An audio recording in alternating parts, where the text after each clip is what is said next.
Hi there, welcome to the Gallagher Bluedorn. My name is Steve Carignan. I'm the Executive Director here at the Gallagher Bluedorn, and we're going to take you on a little brief tour of what we've been up to since COVID came. It's kind of a surprise actually, because you would think when you were facing a pandemic like COVID, that it would be really hard for a live performance venue to find its way. But I'm here to show you and talk to you about all the things we've been doing ever since, because it turns out that the mission remains even if COVID makes our traditional way of delivering it a little harder to do. So what we've been doing is exactly what we did before COVID. We're creating new content and performance experiences. We're working with our partners to make sure that the Waterloo Cedar Falls Symphony Orchestra and our other cultural partners like the School of Music stay healthy. And then finally, we're remaining a classroom focused on learning, and we're doing it by providing content to K through 12 learners and of course supporting our own academic community right here on campus. So I'm going to walk you through the whole building, and one of the fun things about the Gallagher Bluedorn these days is that the whole building has become a little different than it usually is. And you can see a little bit of it right now. So this is a performance. This is actually a class being taught of vibes and percussion. And what they're doing is they're actually studying for a performance or a recital in a classroom setting. Because it turns out that about 60% of the graduates of the School of Music end up directing bands or teaching music. And those kids need that ensemble time at some of the most important time. If we cut that out for a year, they would lose a critical part of their education for 25% of their whole college career.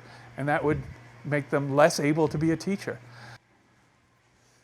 So, each musician is isolated and protected by these plastic screens.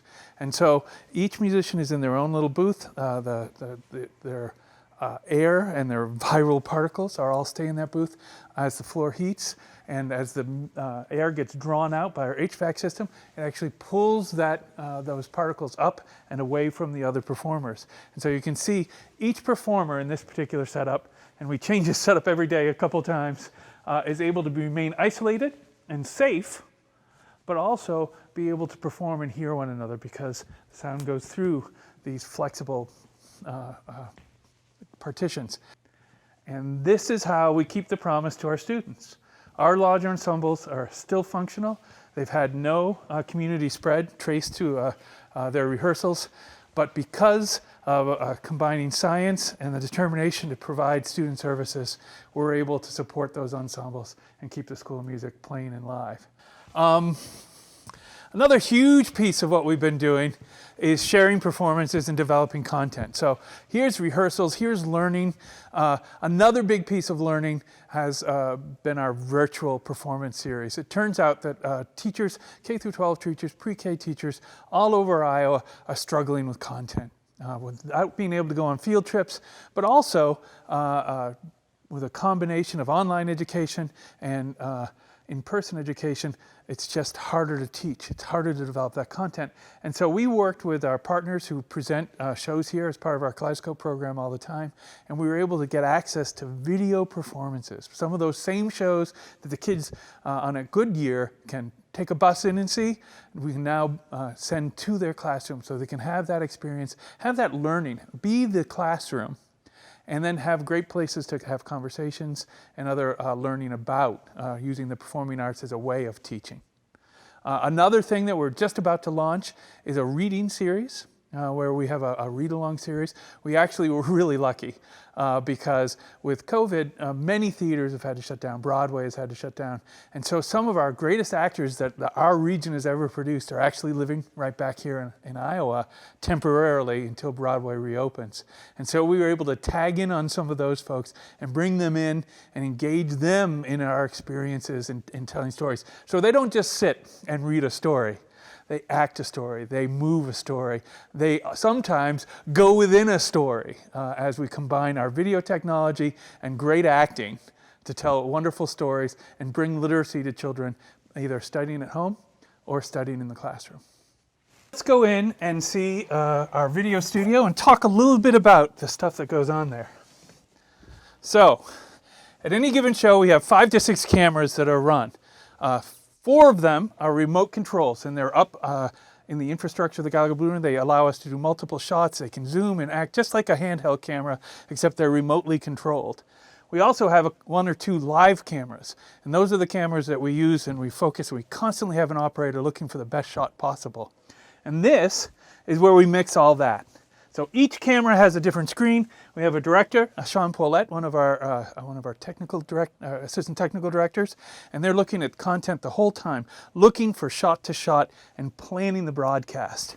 They also pay attention to the scores and what music's being played, and then they make the shots come together to make a pleasing whole. So it's really almost like playing piano or painting, a lot of mixing together of lots of disparate elements.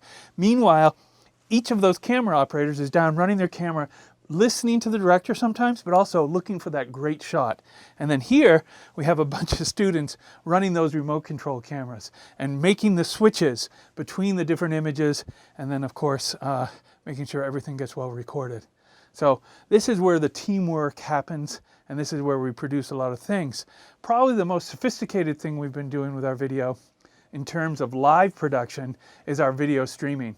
And every Thursday night about 8 o'clock, we've been presenting live streams of regional artists.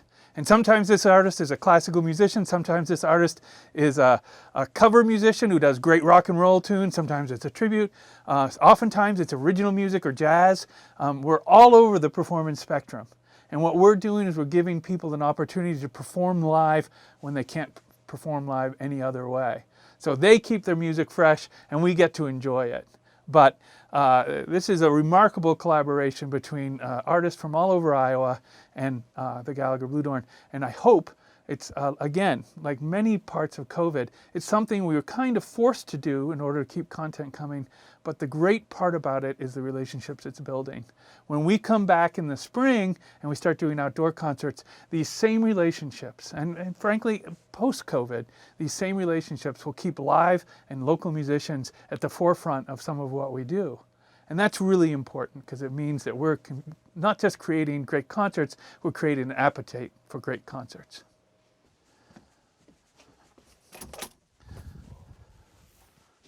So green screen technology is great because it allows us to literally pick a place so we can have our actors or performers appear anywhere. But the other fun part about it, of course, is when we're doing book work. So when we're doing these read-alongs, we can scan those books, and then the pages are big as life. And so young readers can work through the text. They can see the text played out as it's spoken. But also we can create interaction between our performers and the text and the illustrations of the book. So this book that most kids in most classrooms will literally have right in front of them, oftentimes when they're going through one of these read-alongs, they get to see it come to life, and come to life in a new way, which is what the Gallagher Bluedorn does with our regular Kaleidoscope program too. So right down here is our dressing room.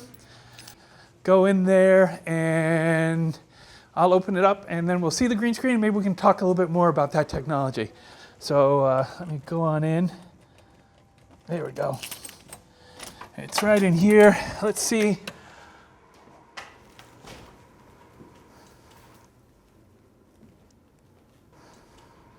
Oh, excuse me. I thought the green screen was in here. We're just gonna please go on with what you were doing. We're just gonna go in over here. Well, I apologize. You know, one of the hard things about Gallagher during this time is every dressing room has a use, right? We just don't have enough big public spaces. And so people that need to do what they need to do anyway, oftentimes show up in our lobby or on the stage or even up in our balconies. Let's try this one. I think this is a more likely win on the green screen. Uh-oh, I just locked this up. Okay, here we go. So, this is our green screen. And you can see we tried to create a little bit of an environment here for our readers. And you get a top shot, and all kinds of things can happen beyond there. We have a director that comes in, Blake Argetsinger or Sean Paulette, and they actually tell the performer what to do and what's on the screen before this so they can have interactions and act. So what we're going to do is we're going to go through a couple environments quick, and this just gives you a little bit of a taste of the power of a green screen. And you can imagine during one of these children's books how the environment can come to life. And so we have the living artist, the performer here, and then we have the familiar, the book that brings the literature to life and brings it back to the student. The other thing that's really important to know is that we don't do it alone. We've gotten support from the McElroy Foundation and other givers like the Friends of the Gallagher Bluedorn. And that's a really important partnership because it gives us the tools we need so that we can continue to serve even during the pandemic. So here's the Gallagher Bluedorn. We're doing a lot of things. We're a live classroom. We're a video classroom. We're providing services and performances to people who are stuck, unable to go to public performances as they'd like. We're also looking forward to doing new things in the spring. Outdoor concerts are inherently safer, and we experimented in the fall, had a couple live concerts, they were very successful. So soon in the spring, we're looking forward to bringing our showmobile, our portable stage, to communities all over Iowa and put on live shows in a safe environment, give them the entertainment and the social experience they want without breaking social distance or COVID rules and keeping people safe. So thank you very much. I hope we get to see each other in person soon, but if not, we'll all settle for video for a little while longer. Thank you.